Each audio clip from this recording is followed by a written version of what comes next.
السلام علیکم دوستو، پاکستان کی فوج کو دنیا کی طاقتور ترین اور سب سے زیادہ منظم فوجوں میں سے ایک فوج سمجھا جاتا ہے۔ پاکستان نے 1998 میں ایٹمی طاقت تیار کر لیا تو اس کی فوجی قوت اور بھی بڑھ گئی اور دشمن پاکستان سے خوفزدہ رہنے لگا۔ آج پاکستانی فوج کے کچھ طاقتور ہتھیاروں کے بارے میں جانیں گے جو پاک فوج نے تیار کر رکھے ہیں اور ضرورت پڑنے پر ان کے ذریعے دشمن کے ہوش اڑائے جا سکتے ہیں۔ دوستو، سب سے پہلے بات کرتے ہیں الخالد ٹینک پروجیکٹ کے بارے میں، جو 1993 میں شروع ہوا اور 6 سال میں مکمل ہوا۔ یہ پروجیکٹ چائنا کی مدد سے شروع کیا گیا تھا، لیکن آج پاک فوج یہ ٹینک مکمل طور پر خود تیار کرتی ہے۔ الخالد ٹینک بہت زیادہ طاقتور ٹینک ہے جس میں دشمن سے مقابلہ کرنے کی بھرپور صلاحیت موجود ہے۔ الخالد ٹینک میں 125 ملی میٹر کی مین گن استعمال کی گئی ہے جو 7000 میٹر تک فائر کر سکتی ہے۔ اس کی رفتار 75 کلومیٹر فی گھنٹہ ہے۔ دوستو، اب بات کرتے ہیں مائن بلاسٹ بوم کے بارے میں، جو ایک ایسے بوم ہوتے ہیں جنہیں زمین کے اندر رکھا جاتا ہے اور جب کوئی بھی اس پر سے گزرتا ہے تو بوم پھٹ جاتا ہے۔ اس سے نمٹنے کے لیے پاک فوج کے پاس ایک ٹیکنالوجی ہے جس کا نام NVERD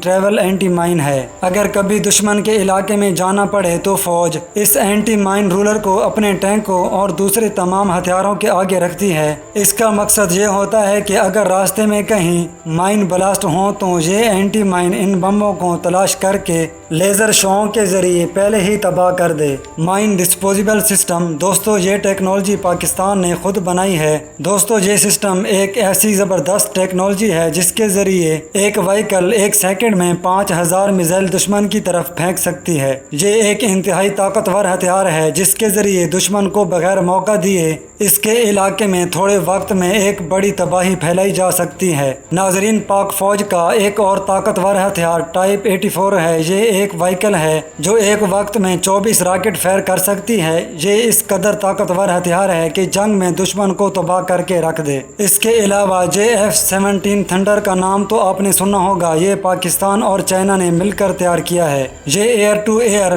اور ایئر ٹو گراؤنڈ دونوں مشن کرنے کی صلاحیت رکھتا ہے۔ ناظرین، یہ تھے پاکستان کے کچھ طاقتور ہتھیار۔ اگر اور مزید ہتھیاروں کے بارے میں جاننا چاہتے ہیں تو میرے چینل کو سبسکرائب کریں۔